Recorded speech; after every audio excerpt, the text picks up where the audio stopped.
अगर ये समझ पाते तो इस तरीके की वीडियोस नहीं बनती जिसमें एक महिला जो फूल बेचती है वो अपना सब कुछ बेच के अपने बच्चे को आईफोन दिलाती है। क्यों? क्योंकि उसका बच्चा 3 दिन से खाना नहीं खा रहा था। मतलब मुझे ये समझ में नहीं आ रहा है कि क्या कभी भी इनके फ्रेंड या इनकी फैमिली ने इन्हें समझाने की कोशिश नहीं करी कि भाई भगवान से बड़ा कुछ भी नहीं होता, ये सैटर्न वगैरह कुछ भी नहीं होता। भाई वो मोदी जी हैं, राहुल गांधी सुप्रिया सेनेट नहीं जो हारने के बाद भी विक्ट्री का साइन दिखा। समझ नहीं आ रहा कि ऐसा कौन सा इल्यूमिनाटी, ऐसा कौन सा ऑर्गेनाइजेशन है जो पूरी दुनिया को कंट्रोल कर रहा है लेकिन मोदी जी को पूर्ण बहुमत के साथ खत्म भी नहीं ला पा रहा है।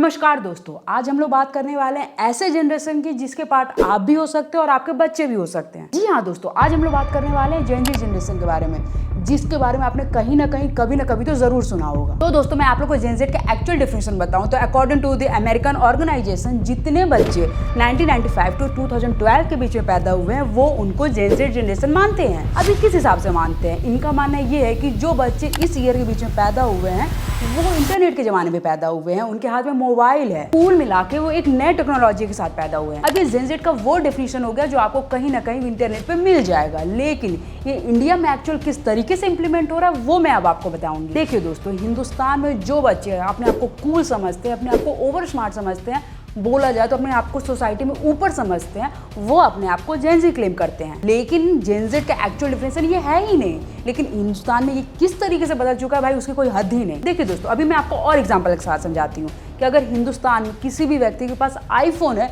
तो उसको एक क्लास माना जाता है। मतलब आईफोन हुआ आपके पास तो भाई आप अपर क्लास के हो गए, लेकिन एक्चुअल में ये चीज़ है ही नहीं। आज के डेट में आईफोन एक बहुत नॉर्मल चीज़ है, अगर आप रखें तो भी अच्छी बात है, नहीं रखें तो भी अच्छी बात है। ये बात आप समझ सकते हैं, ये बात मैं समझ सकती हूँ, लेकिन वो बच्चा जो अपने आप को ज़्यादा ही जेन ज़ी समझता होगा वो इस बात को कतई नहीं समझ पाएगा। अगर ये समझ पाते तो इस तरीके की वीडियोस नहीं बनती जिसमें एक महिला जो फूल बेचती है वो अपना सब कुछ बेच के अपने बच्चे को आईफोन दिलाती है। क्यों? क्योंकि उसका बच्चा 3 दिन से खाना नहीं खा रहा था। फूल पत्ती हम बेचीला भैया, ये खाली हमसे 3 दिन से खाना ना खाता हूँ। अच्छा, ये खाना नहीं खा रहे, आईफोन के लिए खाना नहीं खा रहे? नहीं। पहली बात तो बच्चों का दिमाग आईफोन या कोई भी बड़ी मेटेरियलिस्टिक चीज पे बढ़ा दिया गया, और दूसरी बात ये इंटरनेट पे जितने भी गिव अवे करने वाले लोग हैं उन्होंने इनको भिखारी बना दिया। एक इंस्टाग्राम अकाउंट है जिसका नाम है जे कम्युनिकेशन, उसने ये गिव अवे की शुरुआत करी थी और आज देखते देखते हर दूसरा बंदा यही चीज कर रहा है। एक बच्चा अपनी पढ़ाई छोड़ के, अपने इंपॉर्टेंट काम को छोड़ के वो ये काम कर रहा है कि वो उस वीडियो पे कमेंट कर रहा है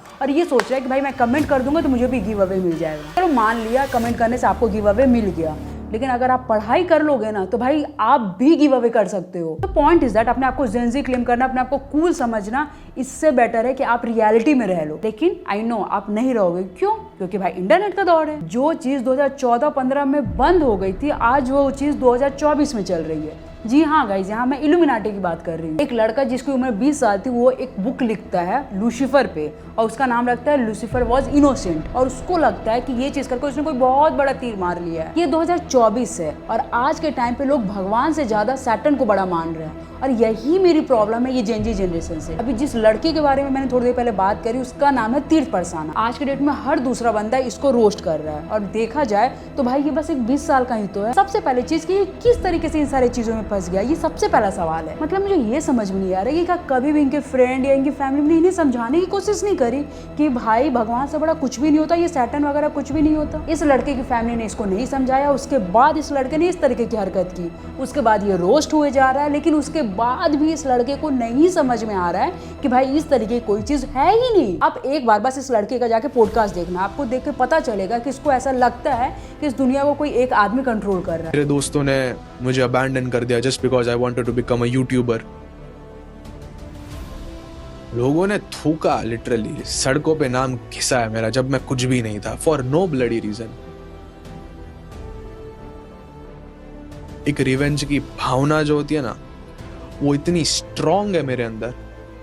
the envy, I feel envy, I reached this level when understood the power of N V.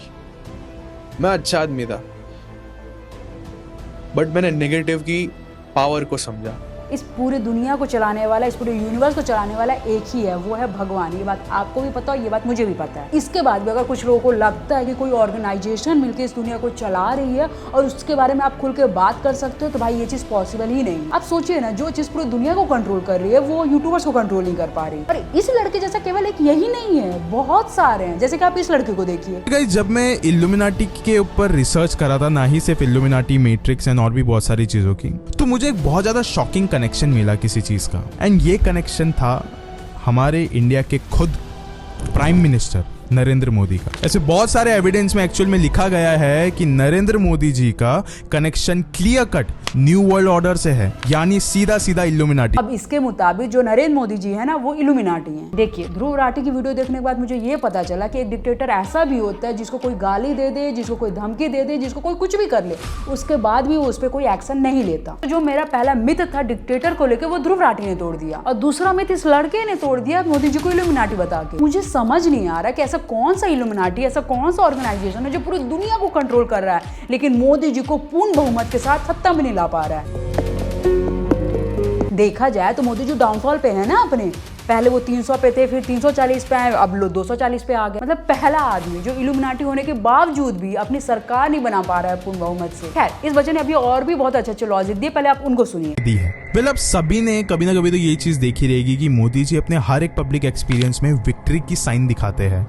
And यही नहीं, वो अपने हर एक स्पीच खत्म हो जाने के बाद भी विक्ट्री की साइन दिखाते हैं। एंड गाइज, एक बार तो प्रॉपर उन्होंने अपने हाथों से एक इल्यूमिनाटी का साइन ही बना दिया था। एंड गाइज, ऐसे सेम टू मतलब अकॉर्डिंग टू हिम जो मोदी जी विक्ट्री का साइन दिखाते हैं वो इल्यूमिनाटी का साइन है, और कोइंसिडेंटली जो एक पिक आ गई वो भी इल्यूमिनाटी की है। देखो भाई, मैं जानती हूँ कि तुम बहुत ज्यादा छोटे हो, तो जेनजी जनरेशन के भी हो, तो तुम्हें ये चीज तो समझ आएगी नहीं, तो मैं तुम्हें समझा देती हूँ। देखो बेटा, मोदी जी 2014 से नेशनल पॉलिटिक्स में आए हैं और आज उनको 10 साल हो गया नेशनल पॉलिटिक्स में रहते रहते। देखो, नेशनल पॉलिटिक्स की मैं बात कर रही हूँ, स्टेट पॉलिटिक्स की नहीं, जो कि दोनों अलग अलग चीज होती है। लेकिन खैर, वो चीज तो तुम्हें समझ में नहीं आएगी, तो तुम्हें समझाने से मतलब भी नहीं है। जो चीज तुम्हारे समझने लायक है वो मैं तुम्हें समझा देती हूँ। मोदी जी को 10 साल हो गए नेशनल पॉलिटिक्स में, ठीक है, और इन 10 सालों में वो कोई भी बड़ा इलेक्शन नहीं हारे। तो भाई, जो इलेक्शन हारेगा ही नहीं तो वो विक्ट्री का ही साइन दिखाएगा ना। भाई, वो मोदी जी हैं, राहुल गांधी या सुप्रिया सेनेट नहीं, जो हारने के बाद भी विक्ट्री का साइन दिखा दे।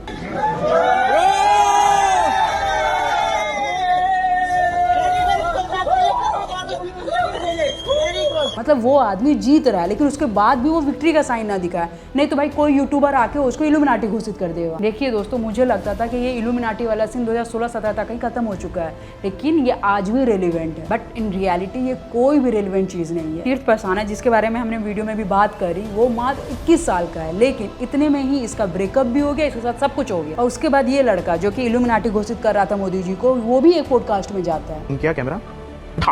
हाँ, तो भाई स्वागत है आपका हमारे नए पॉडकास्ट में, और आप ही के साथ स्वागत है अमन पारकर भाई का। भाई स्वागत है आपका।